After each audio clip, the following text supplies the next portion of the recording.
Hello les amis, bonjour et bienvenue dans la Voix des Fleurs. Je suis super contente de vous retrouver, comme d'habitude. Alors, au moment où je fais cette vidéo, on est mardi 13. J'ai pas pu faire de live ce matin, parce que je me suis retrouvée à faire des remplacements de nuit, comme surveillante dans une maison. Non pas de retraite, une MARPA pour les personnes âgées non médicalisées. Pour rendre service à ma copine directrice, voilà, il manque de personnel, donc c'est une expérience intéressante. Inattendue, mais intéressante. Bref, je suis pas d'équerre pour vous faire le live à 8h, juste quand j'arrive du nid de la Marpa. Et... c'est trop drôle. Donc j'ai le micro en fait, je sais pas si vous avez vu, ça fait ça.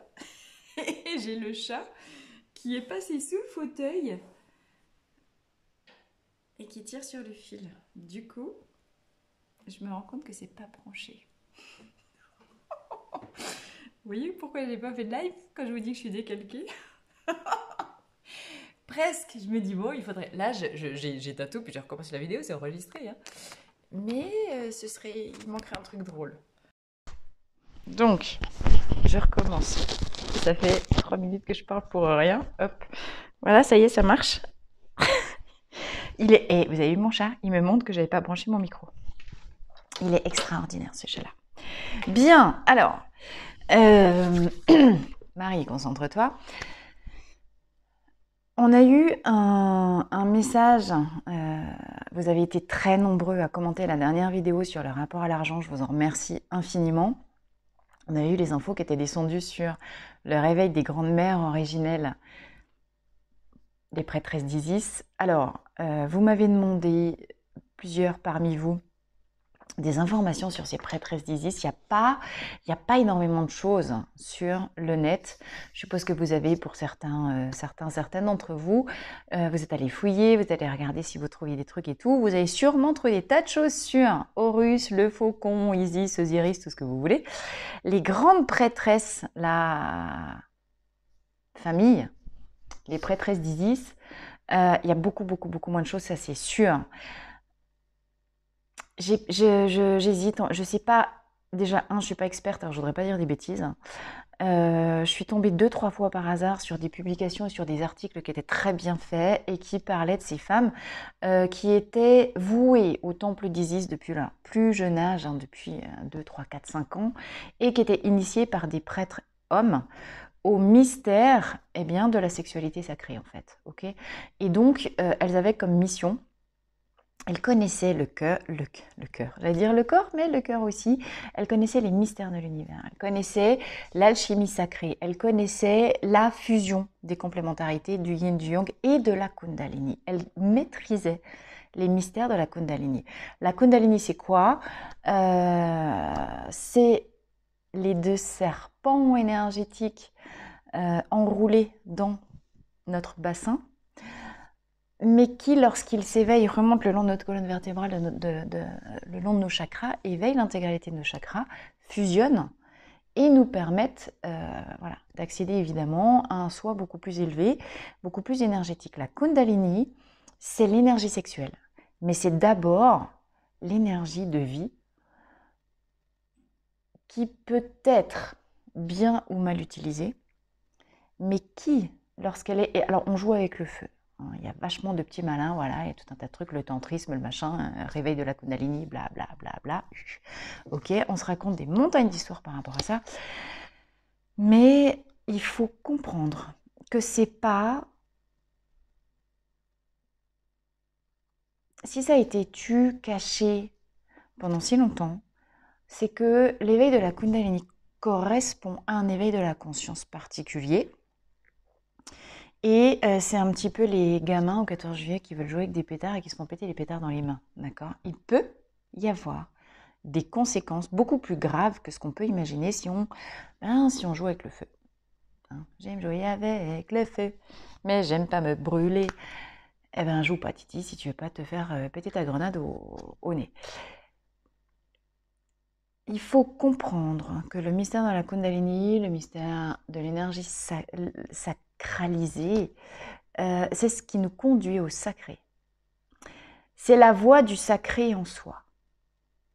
Et clairement, c'est par l'accueil et la sexualité sacrée qu'on y arrive. Ces prêtresses maîtrisaient les grands mystères de cette sexualité sacrée, de la fusion. D'accord ? Ça, c'est mon intime conviction. Je vous fais un résumé. J'espère que si je tombe sur des spécialistes, des grandes prêtresses d'Isis qui, je sais pas quoi, par le plus pur des hasards, tomberaient sur cette vidéo, pardonnez-moi si je dis des bêtises, corrigez-moi si je dis des bêtises, nuancez-moi si je suis grossière.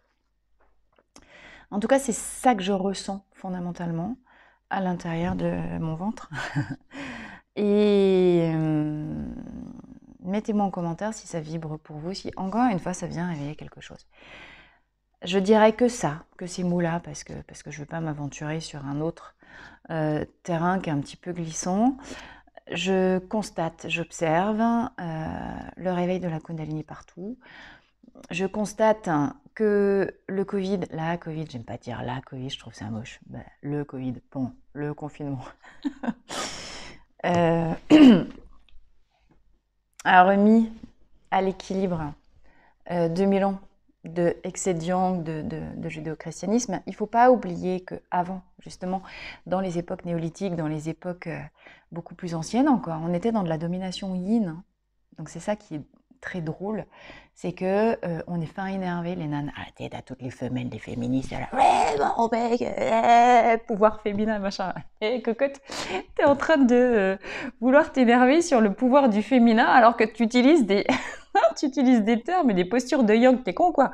Enfin, je veux dire, tu fais rien que amplifier les problématiques. Enfin, je veux dire, à un moment donné, si tu veux militer, alors déjà militer c'est du yang, alors déjà si tu veux entre guillemets te battre pour du yin, c'est incohérent, c'est complètement incohérent, c'est paradoxal, c'est antinomique. Le yin est paix, immobilité, amour et réception. Qu'est-ce que tu veux militer pour aller faire ça? Non mais c'est complètement con. Enfin, c'est juste une aberration totale. C'est une aberration totale. Le yin, il se défend tout seul quand tu l'incarnes et quand tu le vibres du plus profond en fait de tes tripes, de ton bassin, de ton utérus si t'es nana, et donc de ton temple, de ta sexualité sacrée, pétard. C'est ça qu'il faut que tu comprennes. Enfin, donc si t'es énervé en mode gilet jaune de la du féminisme, j'avais dit que j'arrêtais de me moquer des gilets jaunes. Bon. Qu'est-ce que vous voulez que je vous dise? Non, je vais pas y arriver. Bah, c'est comme ça. Voilà, on a tous nos chevals. Oh, Marie. Quand tu dors pas. On a nos chevaux de bataille. Ça fait cheval. Ça part dans tous les sens. C'est le bordel. En plus, je voulais pas parler de ça dans cette vidéo. Donc, on va faire introduction, voilà. Prêtresse d'Isis. Il faut comprendre qu'au-delà du... faut bien partir de quelque part. Moi, j'ai la conviction extrême que, justement, l'histoire de l'humanité a été un petit peu mise à plat, équilibrée. On est dans la carte du jugement au niveau des lames de tarot. C'est quand même pas rien. Et que, justement, les excès d'yin, par les mères originelles, je vous renvoie à toutes les petites figurines, les Vénus au néolithique, vous savez, ces petites bonnes femmes qu'incarnait la déesse Terre, qu'incarnait la fécondité, avec des énormes hanches, des énormes fesses, des énormes seins, et qu'on vénérait. Je vous renvoie ensuite, n'oubliez jamais ce cercle, tout est cercle. Et à force de vouloir aller dans un sens pour extrapoler et pousser au sublime, quelque chose, une valeur, un concept, une énergie en laquelle tu crois, tu risques juste de tomber de l'autre côté du cercle et d'arriver à l'extrême opposé. Tu vois, c'est ce qui se passe avec un féminisme à outrance. Tu veux défendre le féminisme et puis du coup tu tombes toi-même dans les excès machistes, mais mis à ta sauce du féminisme. Tu veux défendre les droits des salariés du peuple opprimé et tu tombes dans une dictature complètement stupide en plus, bref, où il y a zéro ouverture et zéro dialogue. Tu prônes le dialogue, tu dis ouais, on n'est pas dans une démocratie, voilà, et puis du coup, toi, t'es aussi con, enfin, t'es encore plus con que le con. Bref, arrêtez les conneries. Donc, à trop vouloir être dans un sens, on devient l'excès inverse, ok? Et ça marche pour tout, hein. Tu veux pas ressembler à ton père ou à ta mère parce qu'ils t'ont fait chier quand tu étais petit, mais moins tu veux leur ressembler, plus tu deviens ce qu'ils sont. Donc, comprends que pousser quelque chose à l'extrême, c'est stupide et que tu es tout et son contraire à la fois. Les prêtresses d'Isis connaissaient les mystères de la vie. Les prêtresses d'Isis étaient cette incarnation de la sublimation du yin pour, non pas juste sublimer du yin, parce que sublimer du yin pour sublimer du yin, c'est complètement con aussi, ça n'a aucun sens, pour diviniser le masculin. Ça y est, on y est. Donc je recommence. Je recommence parce qu'il faut que je comprenne aussi en même temps que je le reçois. Hein. Je recommence, qu'est-ce que je disais La sublimation du yin aboutit de fait, si tu suis cette idée du cercle, et tous tes cercles, y compris ta spirale d'ADN. Ah, j'ai des frissons partout. Quand tu acceptes, femme, je m'adresse à toi. Yin, polarité yin, parce qu'il peut y avoir des hommes. Je ne m'adresse pas à toi, femme, au sens identité sexuelle, corporelle. Je m'adresse à toi, femme, identité intérieure. Polarité yin ou femme qui a du mal à s'accepter dans son féminin parce que t'es une guerrière. Voilà, on va résumer les choses. Ou parce que t'es un homme et que c'est pareil, un homme c'est fort, ça pleure pas. Bref, tout un tas de conneries.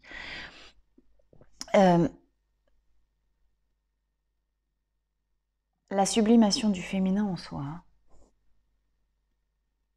Tu comprends que tu y arrives. Eh ben, quand tu es en accueil et en amour total de ta douleur. Donc c'est là que tu mesures le chemin qui te reste à parcourir. Si tu veux aller chercher l'incarnation totale du féminin en toi, t'es pure immobilité, tu es pur silence, tu es pur accueil, tu es pur, j'ouvre les pattes, j'attends que ça se passe, tu es vase, d'accord? Et parce que tu viens sublimer ça, parce que tu viens dans le silence, qu'est-ce qui s'exprime? Au début, rien. Et toutes les facettes de toi qui ne pouvaient pas parler, toutes les mémoires refoulées. Quand tu ouvres la porte de l'intériorité, c'est la boîte de Pandore. Hein. Et donc, quand tu as ta boîte de Pandore qui s'ouvre, hein, qu'est-ce qui se passe? C'est la lie qui s'en va d'abord. C'est ton ombre. En fait, on est sur le principe jungien de l'ombre. Ce que tu ne veux pas voir de toi, ce qui était souffrant de toi, ce que tu avais refoulé de toi, sort en premier. D'accord? Donc ça fait mal. Donc ça cabosse. Donc dans ce premier temps, et c'est le test, symboliquement parlant, c'est marrant, j'ai l'épreuve du Sphinx avec Oedipe qui vient de passer. Oedipe, pour être couronné Oedipe roi, je te renvoie à la pièce de Sophocle, hein, Oedipe roi, doit affronter le Sphinx. Tu connais l'épreuve, hein, tu connais la fameuse énigme, qu'est-ce qui marche à 4 pattes le matin, 2 pattes à midi et 3 pattes le soir. Mais c'est un test, une énigme est un test pour passer, un test de la vie, pour passer à l'étape supérieure. Si Oedipe ne résout pas l'énigme du Sphinx, il se fait juste dévorer tout cru. Observe-toi, tu es ton propre Oedipe. Tu as symboliquement tué ta mère et... non, symboliquement tué ton père et épousé ta mère. Ça veut dire quoi? Tu as dépassé ton père, ton yang combatif, autoritaire. Première partie de vie. Oh putain, on est sur un truc de malade. Marie, ressaisis-toi. J'avais jamais vu les choses comme ça. Ce qui est en train de descendre, c'est un truc de malade, les amis. J'allais dire les gosses. Ça y est, j'incarne trop ma grande mère. Je vais bientôt vous appeler les enfants. Ok, stop, on revient. Donc, tu as dépassé l'image clivante, autoritaire, enfermante de ton père symbolique, de ton yang, de ton père intérieur symbolique, qui te met des autorités, qui te met un cadre et qui te dit « mon fils, voilà ce que t'es ». En tuant symboliquement ton père, tu sors de ta boîte, tu sors de ton étiquetage, syndrome de Pygmalion, tu crées la réalité à laquelle tu crois. Si tu crois ce dans quoi on t'enferme, tu crées toi-même, on te les a posées les barrières, mais parce que tu y crois, tu continues de les entretenir, tu vois le truc. C'est un truc de malade en fait. Tu es le seul responsable de ta liberté ou de ton enfermement, juste parce que tu décides d'y croire ou pas. Si tu t'autorisais, première étape de la libération, s'autoriser à être libre. À voir que juste par la pensée, tu peux ouvrir ton truc, tu peux ouvrir ton esprit, tu peux aller chercher un espace plus grand, plus loin, plus beau, plus fort. Genre, non, mais je peux pas voyager, ça coûte cher. C'est faux. Je vous jure, c'est faux. Je suis l'incarnation que non, voyager, ça coûte pas cher du tout. C'est rester chez soi, c'est plus cher que voyager. Donc ça, c'est une vraie fausse idée. Ok ? Donc, tu peux faire exactement ce que tu veux du moment que tu décides de croire que c'est possible. Donc, commence par t'écrire quelque part, tu te mets un post-it sur ton frigo. Et si j'oubliais tout ce en quoi je crois? Et si tout était possible? Bien sûr que ça l'est. Du moment que tu y crois, c'est que tu peux le faire. Sinon, tu n'aurais même pas l'idée d'aller connecter tes neurones dans ce sens-là. Donc, si tu crois que c'est possible symboliquement de tuer ton père et de dépasser les interdits, les tabous et le cadrage éducatif qui t'a mis, entre parenthèses, c'est la fleur de Rockwater, sortir de la caverne de Platon des illusions. Qu'est-ce qui se passe? Tu as tué ton père, bien. Derrière, il faut que tu ailles épouser ta mère. C'est qui ta mère? Épouser ta mère. Ton yin, bien sûr. De mettre en relation étroite avec ta figure maternelle en toi. Et ta figure maternelle, c'est l'archétype de la grande-mère, c'est la figure qui te permet d'accéder à l'amour universel. Parce qu'une mère, dans son émanation la plus positive et la plus sublimée, ne jugera et jamais et aimera inconditionnellement ses enfants. J'ai bien dit dans la version sublimée, hein, pas dans celle qui découpe son gosse en morceaux, qui le colle dans le congélateur, on est d'accord. Et encore, peut-être qu'elle le coupe, là je vais être machiavélique, mais à un moment donné, les contraires se rejoignent. Puis tu me connais, j'aime bien faire la provoque. Peut-être que c'est aussi par amour qu'elle le découpe et qu'elle le met dans son congélateur, parce que la pauvre maman, de toute façon, si tu en arrives là, c'est qu'à un moment donné, il y a quand même des problématiques.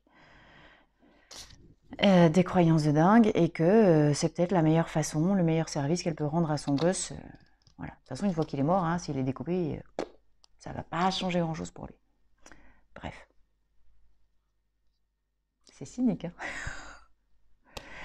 À quel moment l'amour devient cynisme et le cynisme devient amour? C'est intéressant d'aller chercher ça. Donc quand tu viens contacter ton yin, je reprends mon truc là, revisiter le mythe d'Oedipe, épouser ta mère, symboliquement parlant, venir incarner ton archétype de la grande-mère pour ouvrir ton chakra cœur et incarner le chicory. J'ai le chat qui est fou. Ton chicory positif en fleur de bac. Si tu t'interroges sur tes grands archétypes, je te fais une parenthèse, c'était pas voulu, mais là c'est le mari qui reparle, c'est plus moi.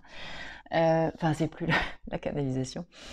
Moi, je te propose un super coaching sur les archétypes. Donc, je te propose un super masterclass de fleurs et je te propose un coaching, le voyage du héros, pour aller à la rencontre des archétypes. Bim, ça y est, j'ai fini ma promo. Mais il fallait bien que je le place. Et c'est marrant parce que je comprends mieux pourquoi je l'ai pondu, celui-là d'archétype. Je l'ai pondu au mois de septembre. Il est là, qu'attend gentiment en veille. Je ne comprenais pas trop pourquoi il était là, mais ça, je commence à comprendre mieux. C'est drôle, hein, voilà, comment ça... Merci de me donner la lumière, les pas qui t'emmènent à ça. Ok? Donc, tu as fait le premier parcours de ta vie. Tu es ton père, épousé ta mère. Bim, tu arrives devant la ville de Thèbes. Non, Oedipe, il arrive à Thèbes, il épouse la reine Jocaste, donc sa mère, mais ça, il s'en rendra compte que 20 ans après, entre-temps, il lui a fait 4 gosses, et la peste s'abat sur la ville de Thèbes, et l'oracle dit, retrouvez le meurtrier du roi. Je me mélange tout, attendez, non, ça c'est après. Pour avoir le droit d'épouser Jocaste, il doit répondre à l'énigme du Sphinx. Il y a longtemps, que j'ai lu sur Faut que le roi moins. Oui, c'est ça, donc il vient de tuer, il a tué le roi sur la route, il arrive à Thèbes, il y a le sphinx qui bouffe tous les gosses, et la reine qui est veuve, sans savoir pourquoi Niki a trucidé son mari, a mis un décret, j'épouserai celui qui nous débarrassera du sphinx. Et donc Oedipe résout l'énigme, et c'est ça le test de la vie qui lui permet de devenir roi. Donc accéder à un moi sublimé, voilà, je remets les choses dans l'ordre. J'espère que vous arrivez à me suivre. Hein. Donc il devient roi parce qu'il a dépassé l'épreuve de le test de la vie. Le risque était énorme, c'était juste se faire dévorer tout cru, comme je l'ai dit, par le sphinx. Donc, observez à quel moment, là je fais le parallèle avec vous, vous comprenez bien que je suis en train de vous dire que vous êtes tous des Oedipe. Enfin, j'espère que vous avez compris ça. On est tous des Oedipe. Il était malin, Freud, hein, quand même, quand il nous parle de son complexe d'Oedipe. Comment le complexe d'Oedipe revisité va nous emmener aux grandes mères originelles et aux prêtresses d'Isis. Non mais c'est ouf. J'adore. Vous voyez le truc? Parce que où sont tes épreuves? Où sont tes moments où tu te fais écrabouiller? Tu sais, tu passes dans les manivelles de la vie, dans les dents, dans les trucs, tu as l'impression de passer dans une scie, là, découpée en 1000 morceaux. Parce que tu fais l'épreuve de ta souffrance. Mais si tu décides de t'élever et de ne pas... Bien sûr que c'est douloureux. Je veux dire, tu as une réalité physiologique qui te fait souffrir, c'est évident. Mais viens comprendre que c'est les croyances aussi que tu projettes là-dessus qui vont être encore plus responsables de la douleur que tu éprouves. Parce que si tu te mettais dans la tête, bon, c'est ponctuel, c'est l'épreuve du sphinx, je vais me dépêcher de lui éclater sa tronche à celui-ci parce que après j'ai quand même le mariage avec ma reine Jocaste là qui m'attend, bah tu vois, ça y est, c'est fini. Plutôt que de te dire, je sais pas, je suis Shkumun, je suis ci, je suis ça s'arrêtera jamais, tu vois. Tu alimentes et tu fais durer. Les passages de douleur sont obligés. Voilà. Tu as des passages dans la douleur, tu as des passages où tu te fais écraser par la vie qui ne sont pas négociables, qui font partie du chemin. C'est toi après qui décides d'y rester le strict minimum ou de faire perdurer le truc. Parce que ça, c'est tes croyances. Hein. Si tes croyances et la posture de est-ce que j'accueille l'épreuve ou est-ce que tu sais, tu couines en mode aïe, ça va faire mal, aïe, aïe, aïe, aïe, aïe, ça va piquer. Ben, déjà, quand tu es tout carapassonné, tu fais la tortue, donc tu mets vachement de temps à la traverser, ton tunnel où tu es tout mouliné en petits bouts, là, tu vois. Tu pourrais aussi dire rien à foutre, même pas mal, pan, j'y vais. Travaille ta sophrologie, travaille ta respiration, travaille ton ancrage et apprends à te détendre. Moi, je suis allée m'entraîner, tu sais quoi? À Europa Park dans les montagnes russes. Je te jure que c'est véridique. J'ai un petit peu super la trouille dans les gros manèges. Et quand je vais, parce que tu sais, t'as les gamins qui disent « Maman, on y va ?» Non, non, non, on n'y va pas. Non, non, mais vous êtes fous, quoi. Et moi, là-dedans, t'es dingue.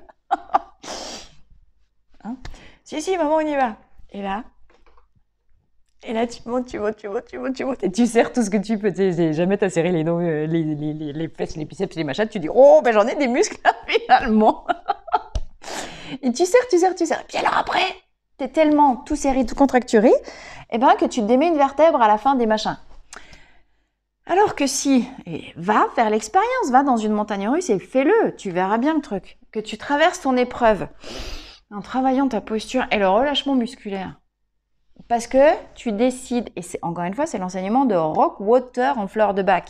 Si toi tu durcis quand la vie elle-même est cabosse, ça fait quoi météorite sur la Terre? T'imagines le cratère que tu prends dans ta tronche? Eh ben fais l'inverse, viens faire le barbapapa. Incarne barbablop. Tiens, t'as vu, en plus je suis toute rose, là. Je me suis déguisée en barbapapa juste pour te faire la vidéo. Qu'est-ce qui se passerait pour toi si, face aux épreuves de la vie, tu dis, bon, rien à branler, je suis un barbapapa, hop là, le caillou, je l'absorbe. Barbabloups. Je te dis pas, ça fait pas quand ça passe. Mais tu ne démets pas une vertèbre quand tu sors de la montagne russe. Va essayer. Ouvre-toi, laisse-toi traverser. Mais pose-le comme intention. Parce que si ton cerveau, il n'est pas con. Quand tu arrives en mode danger, tu as un reptilien qui fait « Oh putain, je vais m'y mettre, bim !» Alerte, alerte, alerte, danger, contraction, oula, oula, oula. Ce qui veut dire qu'il faut que tu sois plus fort que ton reptilien. Ce qui veut dire qu'il faut que tu sois plus fort que le système. Ce qui veut dire qu'il faut que tu te dissocies de ta matrice. En plus, on va faire Matrix maintenant. Après Sophocle, Matrix. Oh, c'est n'importe quoi cette vidéo. Dissocie-toi de ta douleur, dissocie-toi de tes pensées, dissocie-toi de tes émotions. Tu peux le faire. Si je l'ai fait, tu peux le faire. Mais pense que tu peux le faire déjà. Et tu fais ta montagne russe juste pour te montrer que c'est possible. Et tu t'obliges pendant tout long, en conscience, c'est ça la pleine conscience, à faire le barbablop pendant le truc. Alors, bien sûr que tu es ballotté dans tous les sens, évidemment. D'accord. Tu peux même te mettre un petit coussin, là, comme dans les avions, quand tu vas faire ton truc. Mais, bah, t'es tout mou. Quand tu ressors, t'as pas tout mal partout. C'est ok. T'as lâché le truc. Tu vois, t'as accueilli. Là, t'as fait du yin. Quand tu vas faire, bon, si t'as peur du truc, hein, parce qu'évidemment, mais trouve une situation où t'as peur, genre le dentiste, par exemple, et fais ça. Mets-toi en pur yin, en pure réceptivité. Viens accueillir ce que la vie te pose devant ton nez pétard. J'accueille, même pas peur, je suis un barbapapa. Le barbapapa, va regarder les dessins animés si t'es pas de la génération barbapapa. C'est quand j'étais petite, moi, hein, donc genre il y a 30 ans, tu vois. Bon, ou plus, je sais plus. Donc, le barbapapa, quelle que soit l'épreuve, il passe à travers. Et ça fait pas rêver, t'as pas envie d'être un barbapapa dans ta vie, toi, ce coup-ci? Maintenant que tu vois ça, il se fout de tout. Il fait bu, barbablup, et il passe partout. Mais il a jamais mal. Alors, il se retrouve avec des trucs dedans bizarres, mais il a jamais mal. Tu vois, il y va. Eh ben, incarne le barbapapa, parce que tu sais quoi, c'est comme ça que tu viens une grande prêtresse d'Isis. C'est pas beau? Énorme. Non, mais en plus, c'est très imagé, c'est très métaphorique, mais c'est pas si con. C'est pas si con, et puis c'est vraiment ça qui se passe en fait. D'accord? Bon, 27 minutes, faut que j'arrête de causer. Qu'est-ce qui se passe après, quand tu as réuni ça et que tu as ouvert les yeux sur les illusions? Si tu as ouvert les yeux sur... Même les épreuves sont des illusions, parce que quand tu décides de croire que tu es un barbapapa et que ça va pas te faire si mal que ça, t'as vraiment pas mal. Et là, tu sais, c'est vraiment la sortie de la matrice, c'est-à-dire, en mode avatar, je te vois. Tu vois la vie complètement différemment, tu vois les couleurs complètement différemment, parce que tu vois la souffrance complètement différemment. Puis tu t'en fous, tu sais que tu peux l'absorber. Et que quand tu l'absorbes, tu la sublimes. Et que quand tu la sublimes, c'est plus de la souffrance. Alors les premières fois, ça se coupe, puis après, comme je dis tout le temps, hein, si tu as déjà écouté plein de fois les vidéos, moi je m'en fous de mourir, je sais que je ressuscite à chaque fois. Hein. C'est plus un problème, tu vois ce que je veux te dire? C'est ça qui est drôle. C'est vraiment ça qui est... Après, ça devient un jeu. Puis tu fais des sketchs sur tout, c'est quand même vachement plus drôle. Donc, maintenant, je redeviens sérieuse et je me remets en canalisation. Une fois que tu as passé ces étapes-là, dépassé symboliquement l'autorité paternelle, c'est-à-dire ouvert la grotte de Platon, tu as tué ton père, tu as épousé ta mère, tu as donc créé à l'intérieur de toi la réunion et la fusion, l'union sacrée entre ton masculin et ton féminin. Si tu continues à vivre les choses avec conscience, voilà, et donc, ils vont en dessous derrière ce coup-ci. Tu pourrais dire bonjour Mimi.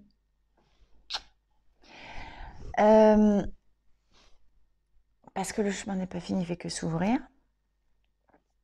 Et je reviens à ce moment-là où Oedipe, du coup, tue le sphinx et accède à l'état de roi, tu deviens le souverain de ta vie. Ce qui implique un niveau de responsabilité vachement plus élevé. Et donc un niveau d'emmerde vachement plus élevé.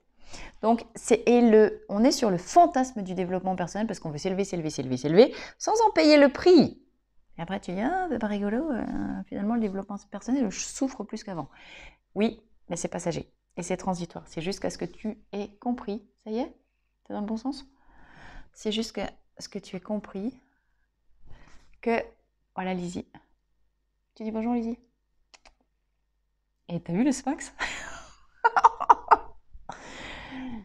Et ça, c'est le sphinx sublimé. Ou basse-tête, c'est vous qui voyez. ou basse-tête. Accéder à son soi souverain implique un niveau de responsabilité vachement plus élevé, vachement plus important, vachement plus élevé.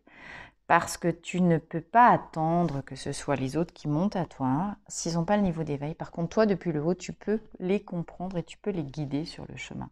C'est là qu'il faut que tu fasses super gaffe. Si tu es désaligné, tu risques d'induire le désalignement de plein de gens derrière.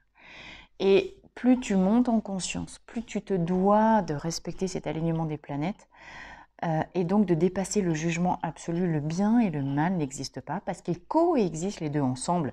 C'est bien ça, le yin, le yang, dans cette fusion.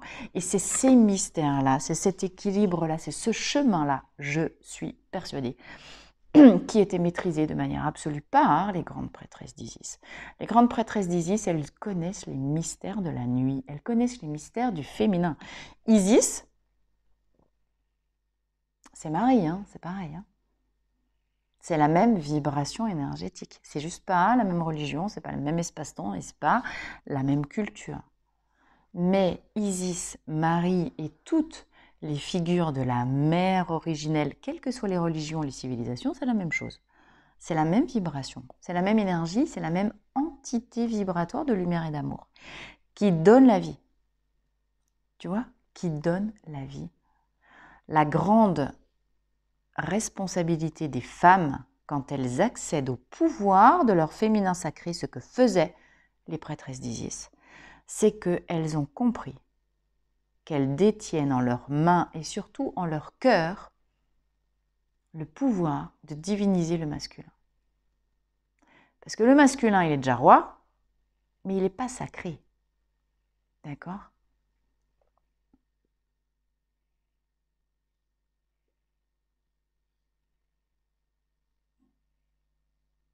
C'est là que la reine Jocaste, elle échoue. Parce que quand la révélation à la fin de la pièce se fait, elle se crève les yeux. Non, elle se pend. Et Oedipe, elle se pend. Et Oedipe, il prend son écharpe là, et lui, il se pète les yeux, puis il va sur le chemin, il devient un mendiant. Et il est accompagné de sa fille, d'une de ses filles. C'est-à-dire qu'on vous demande aujourd'hui de réaliser ce que Oedipe a échoué sur le chemin. Comprendre que quand la révélation se fait, que effectivement tu es ton père. Ah, c'est intéressant. Et que tu as épousé symboliquement ta mère. En fait, il ne s'agit pas des choses à l'extérieur, mais bien du toi interne. Et que c'est comme ça que tu es porteur de l'univers de vie complètement avec le pouvoir sacré de donner la vie. Donner vie. Tu sais pourquoi? Parce que juste, bah tiens, tu poses ta main sur quoi que ce soit. Et parce que tu es animé de l'union sacrée. Tu as réalisé l'union sacrée en toi. Et donc, tu as le pouvoir de féconder quoi que ce soit que tu touches parce que tu le sublimes d'amour et de bienveillance. Est-ce que tu... Oh putain, tu comprends comment c'est puissant ce que je suis en train de te dire là? Enfin, ce qu'on est en train de nous dire, hein? Moi, je prends pareil.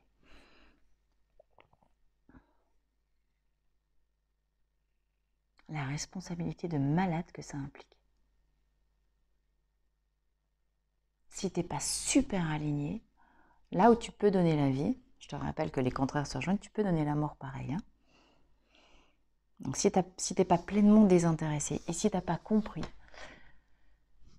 que finalement ce pouvoir féminin de réveiller le sacré masculin est le tien, par amour, par pur amour, il n'y a que l'amour d'une femme désintéressée qui peut effectivement sublimer un masculin belliqueux, hein. Ouais. Quelque chose de ce goût-là. Bien.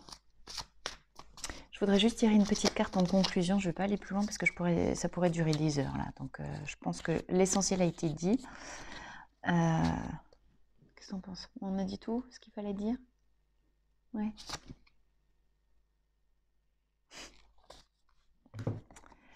Confiance intérieure, le numéro 2. Confiance intérieure. Ça nous parle de pure yin, ça nous parle d'intuition, ça nous parle de réaliser le 2, l'union en soi. Alors, je voulais revenir sur la journée d'hier, le 12-12, parce que ça nous fait un portail 33. 33, c'est quand même juste la vibration du Christ, la vibration c'est un maître nombre qui est hyper important. Et c'est cette idée, tu sais, dans la triskel et dans le numéro 3, c'est 1 plus 1 égale 3. C'est-à-dire que le 2, c'est la dualité, tu vois, on retrouve tout ce qui est le yin, le yang. Mais ce 2, soit tu le vis en mode séparation à l'extérieur et tu amplifies en fait les ténèbres, soit tu peux le vivre de l'intérieur dans cette fusion d'abord à l'intérieur de toi. Tout ce que je viens de dire jusqu'à maintenant. Parce que tu confiance intérieure, tu crois que c'est possible. C'est même plus tu crois, c'est tu ressens. Arrête de croire les apparences. En fait, elle est là l'idée. Arrête de croire les apparences et ouvre-toi à une réalité invisible beaucoup plus subtile, beaucoup plus puissante que ce que tu crois. Parce que dans les ténèbres intérieures de ton toi profond, peut se révéler, se cache ta Kundalini, se cache la rencontre du haut et du bas, du père et de la mère en toi, dans ton bassin. Donc si tu es en plus une femme, avec voilà, ta physiologie de femme, bien sûr que dans ton ventre, tu portes le berceau de la vie, à condition que tu accueilles de manière la plus totale et sans vouloir faire le job du mec, tu vois. C'est pour ça que je m'énervais contre les féministes en début de vidéo. Enfin, je veux dire, chacun son rôle, chacun sa place. Et c'est parce que chacun est à sa place et chacun respecte son rôle que la vie peut naître. Parce qu'à un moment donné, si toi, tu t'ouvres pas, femme, à la réception de l'homme, ah, il y a ouvrir et fermer en même temps. Alors, réception de l'homme, mais quand toi tu le décides, pas quand lui le décide. Hein. Et pas si tu le juges lui indigne de venir souiller ton temple intérieur. C'est-à-dire que c'est toi la gardienne de ton temple qui, parce qu'elle reconnaît sa valeur de femme à l'intérieur d'elle, va décider et juger digne. Toi, je t'ouvre mes mystères, toi non. D'accord. Et là, il y a un rôle hyper important du féminin sacré. Mais comment tu crées pas la... Enfin, tu vois, je ne veux pas... Je suis la première garante de mon intégrité. Il est hors de question que je me fasse souiller n'importe qui, par n'importe qui et n'importe comment, surtout... Même si des fois, hein, voilà, ça peut être rigolo, on est bien d'accord. Mais en allant chercher plus loin, enfin, l'idée c'est d'avoir vraiment la conscience de qui on fait, avec qui et comment. D'accord? Je pense que c'est super important. Les prêtresses d'Isis sont les gardiennes de la sexualité sacrée. Voilà, je vais juste arrêter avec ça. Donc si tu as cette confiance-là, viens mettre de la conscience encore plus dans ta sexualité. Après, la sexualité, c'est comme le restaurant, hein, tu as les fast-food et tu as le gastronomique. Puis, il y a un temps pour tout. Donc après, c'est toi qui vois comment tu gères tes menus. On va repartir dans autre chose là. Mais sois conscient du pouvoir de cette sexualité. Voilà, je vais finir là-dessus. Ok? Et aie la confiance absolue. Aie la confiance absolue que ta sexualité, c'est beaucoup plus que juste de la sexualité. Ok? Je vous embrasse. Mettez-moi en commentaire si vous avez réussi à suivre, parce que clairement, c'est parti un petit peu en live dans tous les sens. Hein. Ok. Est-ce que vous avez tenu jusqu'à la fin? Est-ce que vous avez suivi? Est-ce que ça vous parle? Est-ce que ça résonne? Voilà, mettez-moi en commentaire. Je vous embrasse très fort et je vous dis à très vite, à super vite, à très vite dans la voie des fleurs.